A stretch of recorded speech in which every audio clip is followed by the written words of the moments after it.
Yan, good morning sa inyo. Ay, kakatapos na magsabel tsaka magsabel. Yan ang buhay sa Canada. Yan, dagdag siyempre. Dagdagan na yan. Dagdag linisin at responsibilidad. So ngayon medyo masakit ang katawan ko mga kamamaw. Pupunta ako kay Edeline dun sa nagmamasahe sa atin. Actually libre naman yung masahe natin at sagot naman ng insurance natin o ng company natin yung may budget para doon. So ayan, daan tayo dun para kahit paano may mas-masa naman yung katawan ko. Sakit sa katawan. Tsaka lakas ng gasolina. Pag yan mag-ano ka sa umaga, i-start mo muna yan. Lalo pag sobrang lamig na, -6 ngayon, feels like -15. So ayun na, diretso na yung lamig.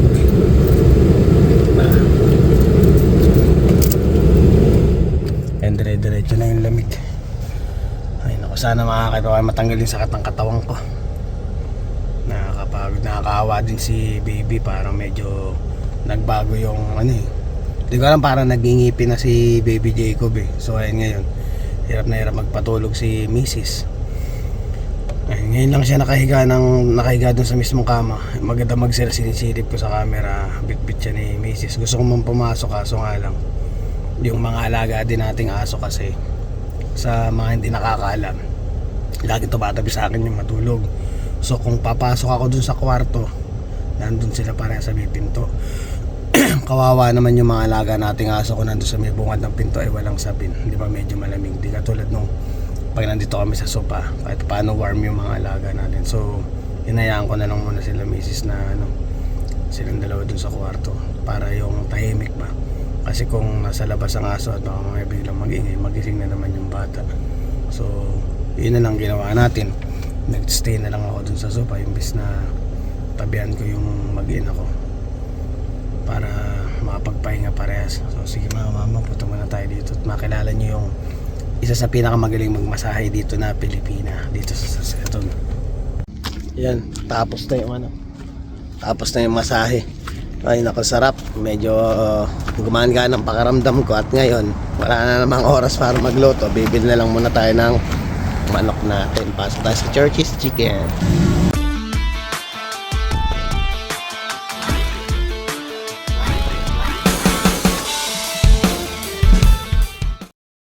Mga kamamaw, naimbatahan tayo ni Marlon na bumalik dito bukas.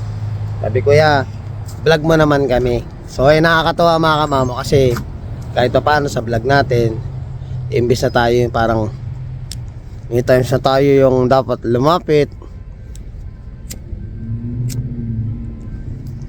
imbis na dapat tayo lumapit para i-vlog sila, May mga tao na talaga mga kamamaw. Yan lang.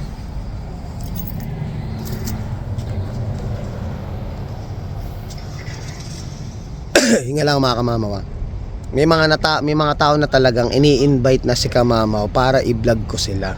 So yun, sabi ko sa inyo kahit paano yung paghihirap, yung pagsisikap natin sa paggawa ng vlog, kahit paano para sa akin malaking ano na yan. Kumbaga malaking achievement na sa akin na napapansin na tayo na ibang tao na gusto na nilang i-vlog natin sila. Actually may mga lineup tayo na gusto nila i-vlog ko sila. So itong linggo na to, dalawa yung nag-imbita sa atin. Hindi ko muna sasabihin yung pangalawa, pero yung bukas sasabihin ko na. So yan, ini-invite tayo ni Marlon sa Church's Chicken niya. Yan, Church's Chicken. Dito yan sa 22nd Street. So bukas pupunta ako dito.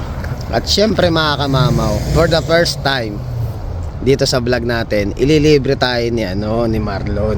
So ngayon, gagawa tayo ng review. Gagawa tayo ng review about sa manok.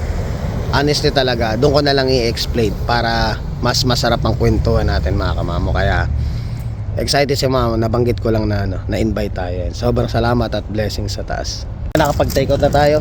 Maganda yung promo nilang iyon. So meron doon na parang 10 pieces chicken. Magkano bang 10 pieces? 42 lang siya. May libre na siyang gravy, may libre siyang french fries, at saka may libre siyang drinks. So ayan, may 4 pa tayong soft drinks na kasama. So usually ako pag nag-order ako ng manok, pinapatay part ko lahat. So ngayon ang ginawa, instead na may french fries, tinay part niya yung 10 pieces. Ano niya, copyright tayo. 10 pieces niya yung chicken, plus tax yun, 47. Oh, yeah. Sorry mga kamamaw, tulog yung cellphone. So inano niya yung manok natin, tinay part niya lahat, 10 pieces na yun, may libre ng soft drinks, tinanggal na lang yung french fries, tas tinay part lahat. So malaking tipid, lalo pag nandiyan si Marlon, kasi mas naunawaan niya yung marketing strategy dahil Pilipino siya, madiskarte siya. The more na, sabi nga niya is, the more na mabibigyan mo na mas magagandang deal na ganyan yung customer mo, the more mas marami kang customer na babalik sa'yo. So ayan, kaya pag nandiyan si Marlon talagang maganda, medyo magandang mga manok yung makukuha natin. Kasi even ako, HRM ako, di ba? Ano talaga tayo, alam natin yung mga ganyang diskarte na kung talagang gusto mo bumalik-balik yung mga tao mo, mga mga guests mo, dapat may mga ganyan kang Ang mahalaga naman ng bayad naman yun, hindi naman yun nilibre or something. Parang part ng na lang din nila yun kung paano sila magbenta.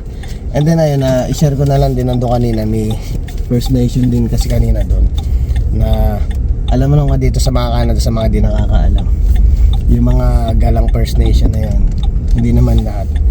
Kadalasan yung mga ganyan nababalitaan nyo dito na yung may 7-Eleven, kasi usual mahilig kasi sa soft drinks yung mga yan.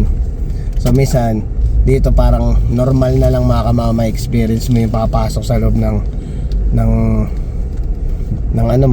facility mo, tapos may mga dala ng baso, may mga dala ng cup, kukuha na lang ng soft drinks. So may pumunta nga na doon, hindi ko na lang din binidyo yung First Nation, baka magalit.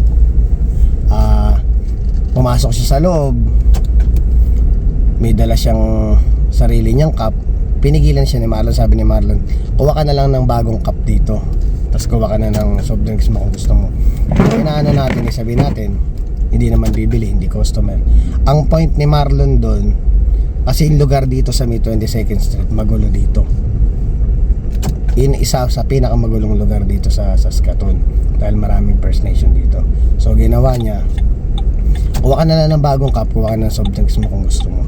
Kasi na-experience niya before, parang binago lang niya yung sistema ng paano niya kasi hindi kagandahan. Natututo ka din sa mga bagay na na-experience mo na mali, na itinatama mo. Kumbaga pakisamahan, kailangan mo makisama dahil number one, hindi naman tayo dito taga Canada talaga. Kumbaga sila talaga yung nauna dito at sinasabi nila sila talaga yung unang taon dumating dito. Kaya yung iba, mga ganyan kumilos o ganyan mag-up. Kaya ba't mo pa sila kukontrahin? Para maiwasan mo na lang yung away-away nyo. Ayun nga, ganun na nangyari. Pinakuha niyang soft drinks. Kasi daw before, ang nangyari doon before daw is yung nakapalang snow. Ang ginawa doon before, yung tip box nila kinuha, parang inano yung mga salamin nila, nagkalat pa yung mismong taong yun, nagkalat pa daw. So ginawa niya para hindi na lang makaistorbo or makagawa ng hindi maganda. Ang ginawa na lang niya is hinayaan na lang niya pumasok pag merong kailangan yung pag merong kailangan yung tao, kumuha na lang siya soft drinks niya para in short, less stress, diba? So ngayon, wala tayong parking. May mga nakapark doon sa may harapan ng sasakyan natin. Kaya dito tayo, pang ilang bahay ito? 1, 2, 3, 4, 5. Pang 5 bahay tayo makakapag-park. Ang tanong kung baka masita ako dito eh. Hindi naman siguro. Kasi busy dun sa may natin. Ang lahat na nalakarin ko mamaya. Pero public naman ito eh. Public naman na parking lot eh. Dito tayo maglalakad tayo ng konti. Yan.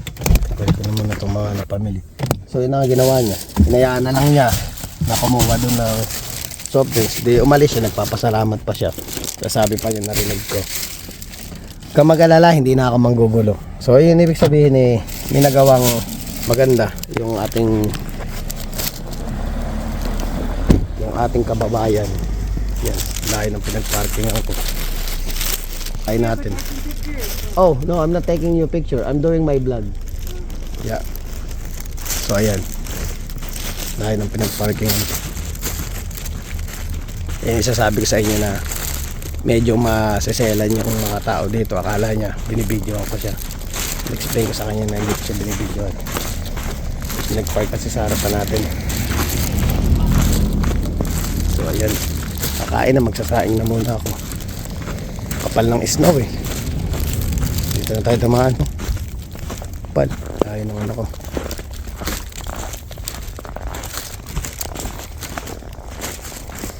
Yung snow sa Canada, ang ganda ng tundra. Pat, marunong kang makibagay dito. Damar marunong kang makisama. Damar malalayo ka sa gulo. Iwas-iwasan may mga ganong bagay. Kaya malaking bagay na rin na naisi-share natin yung mga ganitong klaseng video para doon sa mga dumarating. Maiwasan nila yung maiwasan nila yung mga ganong senaryo na may istorbo pa. May istorbo ka talaga mga kanano. May stress ka.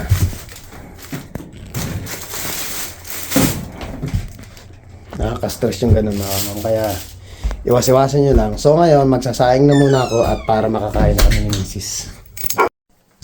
Mama mo, pasok na naman. Ayun po. Ay. Alam niyo pag mga ganitong panahon mga kamamo, nakakatamad pumasok. Kaso nga lang isipin mo 6 months, almost 6 months na ganito sa Canada. Kung tatamad ko pumasok, paano ako mabubuhay, di ba? Ano, kita nyo yung labas ng natin. Ang dami pa ng pinagparka natin. Ayan na, buhay Canada. Ayan, sa mga gustong mangarap magbuhay Canada, yan. Ito po yung isa sa mga pagdadaanan yung mga pagsubok taon-taon. Talagang mahirap. O sa bagay, wala namang bagay na paghihirapan mo. Hello guys. Hello. Yeah. Wala namang bagay na madali. Lahat kailangan pagsikapan at paghirapan. Medyo malayo-layo nilakad natin. Actually, yung isang bots ko iniwanan ko na dun sa trabaho. yung isang dati kong ginagamit. Dapat ang gagamitin ko pag uuwi, kaso nga lang wala sa isip ko kahapon, hindi ako nakapagpalit. So ito pa rin maiksi yung nagamit natin. Mahirap kasing gamitin to kasi pag napapasa siya mga kamamaw,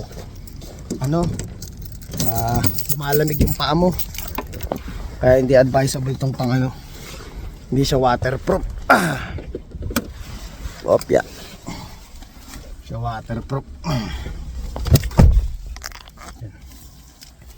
Pasok na uli.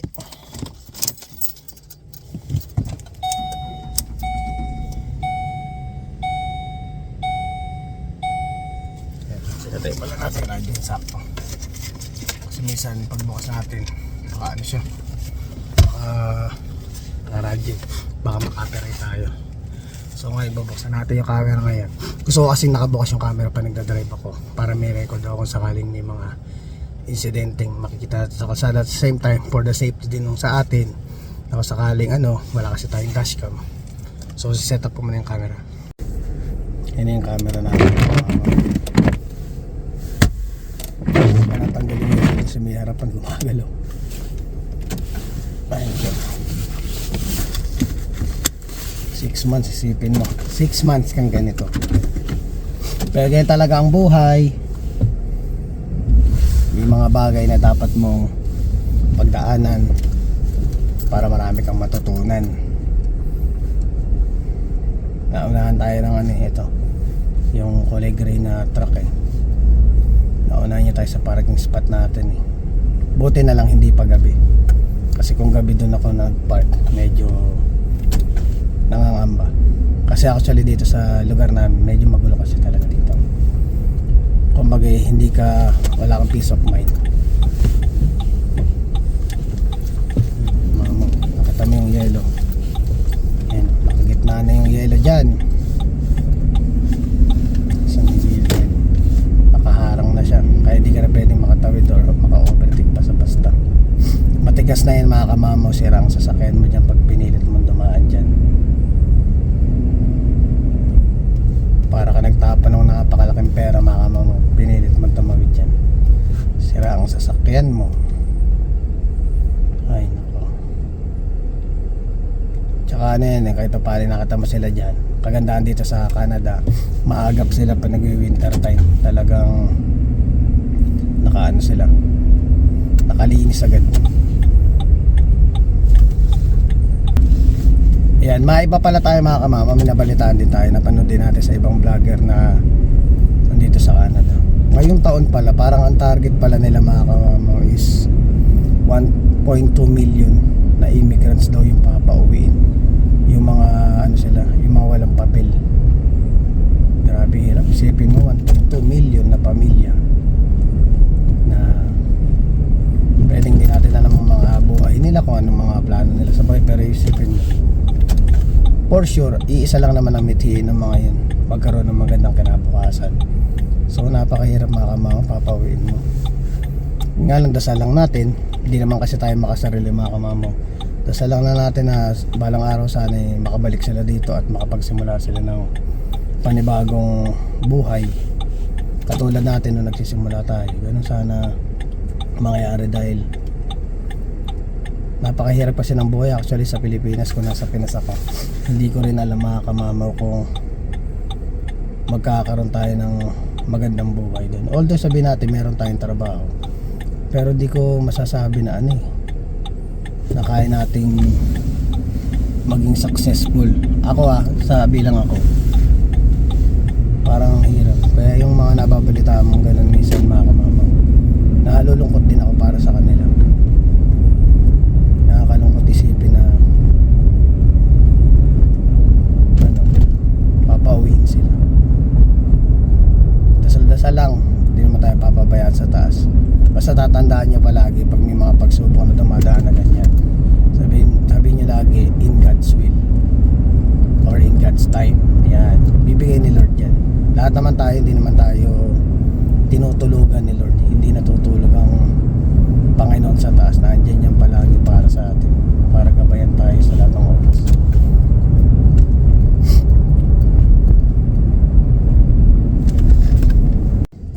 May speaking na may nangyari sa kalsada. Eto, liliko na lang ako.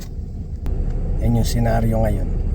Hindi ko makita kung ano yung nangyari sa harapan, pero parang tumirik or may truck eh. Karang siya. Eto na yung Copper House. Kaya sabi ko sa inyo, mas maganda pa rin mga kamamaw talaga. Mas maaga kang pumapasok. Lagi kang maaga. Puro katrabaho natin itong ano.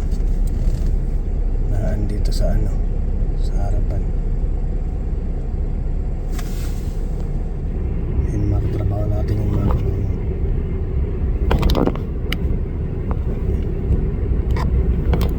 naipit sila.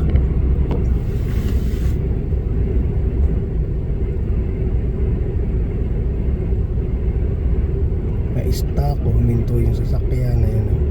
Kasi mga kamama yung gilid kasi nung dito sa Miano, yung may mga snow dyan. Ano yan, pag makapal yan mga kamama, hindi basta-basta talaga nakakapasok yung ano, yung sasakyan, nababalahaw talaga. Galing. Itatawag na teamwork mga kamamaw. Kala ko ano na nangyari, nabalahaw yung isa. So nandyan yung ibang mga tao to the rescue. Yun naman ang maganda doon. Kaya ako ngayon, nakukonsensya tuloy ako kay ate dun sa hindi ko natulungan. Pasensya na ate dun sa nakaraan. Kasi talagang si kamamaw, malilate na kasi mga kamamaw eh. Tapos nagugutom na si misis. Wala namang ibang magpe-prepare ng pagkain lang, kundi ako lang eh. Kasi salitan kami sa bata eh. So ayan, galing. Galing, good job. Teamwork sila. Ayan. Tayo, alalay tayo dito ngayon. Tingnan natin. Medyo mababa kasi yung sasakyan niya eh. Ayun, nakalis na siya. Galing. Okay, namatay. May dalang pan jump start eh. May dalang pan jump start yung isa. Galing. Ayun o. Kita niyo mga kamama kung paano mag-spin yung gulong niya. Sobra. Talagang talagang ingat-ingat. Hanggat maaari, huwag kang magmamadali. Hanggat kaya mo doon ka sa sa kalsadang alam mo, kaya mong madaanan. Doon sa mga medyo matataas na delikado, huwag kang kang papasok sa mga ganun, hindi ka makakalabas. Ito meron pang isa. Ayan, sa Payagari siguro. Ayan, hindi nakalabas. Dito tayo sa loob ng parkingan. Ayoko magpark dito mga kamamaw eh. Pihit na lang ako. Kasi dito, sa pwesto dito sa may pag pumasok ka dyan, hindi ka makakalabas kasi dito basta-basta. Lalo pag umano na yung snow. Ayan, may polis pa sa harapan. Sige, park muna ako sa may harap. Ayan mga kamamo, pinindot ko muna yung cellphone dahil may polis na nakaabang dito sa gilid. Siguro usual naman, hindi naman may binabantayan niya. Usual lang dito sila. Kasi kadalasan dito may mga nai-stuck na tao. Dito sa may parking area ng Copper House. Kaya nakaabang sila. Katulad nung nasa bahay namin, sa may gilid doon may mga polis kung sakali may stuck na tao, matutulungan nila. So ayun na nga pala, inibita ko kayo sa December 7, may meeting pala uli yung Pinoy Saskatoon Alliance. So gumawa na rin ng si sample na parang sample ID si Kuya. Ito, papakita ko sa inyo yan. Nilagay niya sa akin is Social Media Manager. So ang sarap pakinggan Social Media Manager. Kumbaga parang sa akin yan malaking pagkakataon sa akin na ma-enhance ko pa yung paggawa ng mga video. At the same time, ma-share ko sa inyo yung mga kasiyahan or mga ganap-ganap dito sa Saskatoon. At the same time, yung mga bagay na di pa natin nalalaman, malalaman natin lahat doon when it comes sa pagtulong sa kapwa. At the same time, yung mga nangyayaring may mga kailangan kang ayusin na passport, may mga bagay kang dapat ayusin na mga papeles o dokumento dito sa Canada. Baka sakaling sa grupong ito makagawa kami ng proyekto na makatulong dun sa mga taong nangangailangan ng ganun. Kaya sana po mas lumaki pa yung pamilya natin dito, masuportahan nyo sana yung Saskatoon Pinoy Alliance para makapagsimula sila at makabuild ng magandang pundasyon So tulong-tulong lang, kasi kung hindi natin tutulungan ng bawat isa mga kamamaw, wala rin yung parang bang itinata yung kasi kumbaga mabubuo yung kasama kayo. Kaya dito sa mga taga Saskatoon, sana po makita natin yung suporta natin sa grupong tinapatay. Hindi lang naman para doon sa mga miyembro yun para lahat yun dito sa atin sa Saskatoon. Yun ang adhikain ng aming ginawang asosasyon. So kayo, sana po ay asahan ko po kayo mga Saskatoonian. Yun. Sana po tulungan natin yung grupo na to para balang araw may pagpapasalamat natin na bilang sa inyo sarili na, oy, salamat at buti tinulungan ko sila. Kung hindi, sana walang tutulong sa amin ngayon. Darating yung point na yun, mga kamamo, in time. May mga taong masasabi nila yun, lalo na yung mga taong talagang nag-effort gawin tong grupo na to. So sana please pakisuportahan. Maraming salamat. Kainan na mga kamamaw. Sa mga taga Saskatoon, pag gusto nyo umorder ng siopaw. Ano pa yung isa? Hopya. Hopyang baboy, tsaka hopyang munggo ba? Munggo, yan. Order lang ako kay Elisar, yan.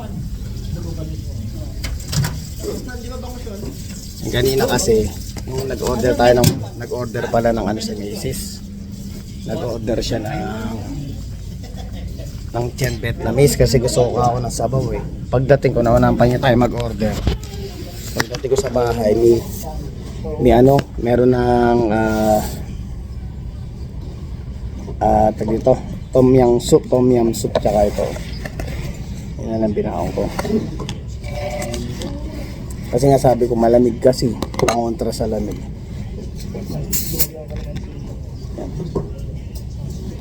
Tikman natin. Bukas daan tayo sa aagahan ko na lang punta sa Church's Chicken. Yan. Gawa tayo ng vlog doon, mga mama. Kaya sa mga gusto mga sponsorship diyan or nandito na si Kamama kung gusto niyo ibenta natin yung mga business nyo, kakapalang kumukha ko para sa inyo. Although si Kamama, honestly, hindi naman ako sikat. Hindi naman tayo sikat na vlogger eh. Simplehan lang tayo. Pero syempre, kung mabibigyan tayo ng ganong pagkakataon, mag-endorse tayo ng isang item, syempre gagalingan natin.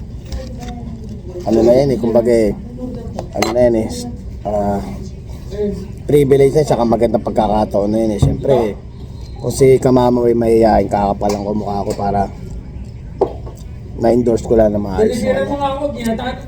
Kasi nag-ako sa talentadong Pinoy. Nag-email ako. Tsaka nag-message din ako dun sa Facebook page nila. Nag-reply naman, sabi niya, i-email ko siya, nag-email ako. So kung matiyempohan tayo, magustuhan tayo, mga kamama, bakit naman natin tatanggalin yung mga galong oportunidad? Siyempre yung mga industry, nagsimula ka, ginagawa mo lang, magkaroon ka ng 1,000 subscriber. Siyempre tayo sa pag-vlog, pa-konti lang, di ba? Hanggang sana monetize na tayo. So ngayon, ang wina-workout natin, magkaroon ng mas maraming views. Siyempre kung medyo konti pa yung natin kasi yung subscriber nasa ba na tayo, 1,580 to be exact. Pero kung papala rin tayo, naabutin tayo ng mga 5K na subscriber, for sure ang benta na natin yan, views na nasa may 1,000 na rin pa. So, saka sa Tiambin, mura yung mga pagkain. Mura pero masarap. Hindi mo na i-gigisa yung toge, di ba? Kasi sulit, yun yung mga yun yung mga madalas namin kinakainan nung una kami dumating dito kasi affordable siya at saka malaki yung serving. Hindi ka mo kung talupin sa akin, ano lang di ba may maganda na? Baka mabilis kami matatapos na yung araw, baka maaga kami makawin.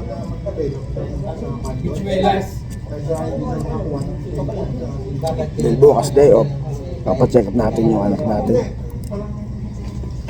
Matamlay siya eh. Ang hirap niya patulogin kanina. Bago ako pumasok, ako nagpapatulog sa kanya.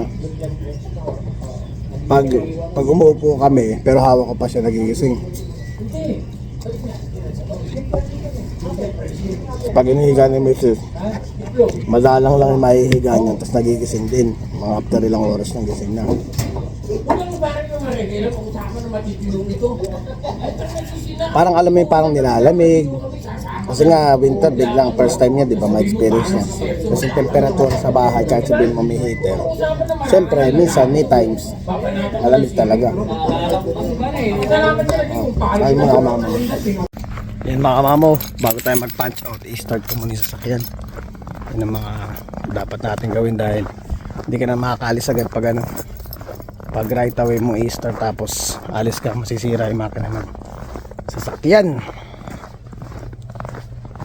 Natin ko mag-ilo, do-double check ko, i-make sure ko na umano siya na nag-start, kasi kung hindi mag-start, mag-stay tayo ng ilang minuto pa dito para lang dun. Ay mga kamama, nag-ilaw. Okay siya. So mamaya pagdating ko dun, titil-tiling ko pa yung ano. Buti na lang bumili tayo ng ano, pantil-til ng snow. Yan, ang bilis ng takbo ng panahon dito mga kamama ko siya. Bukas, day off ko na naman. So isipin mo, ganun kabilis. Yung 5 days na nakalipas, yung napaka busy oras.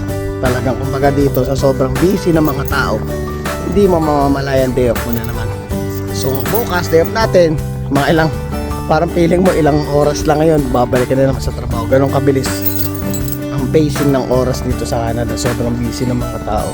So yan mga kamama, what ako magpapaalam na sa inyo. Maraming salamat. Please don't forget to like, share, subscribe, and hit the notification bell for more updates of my video. See you mga kamama.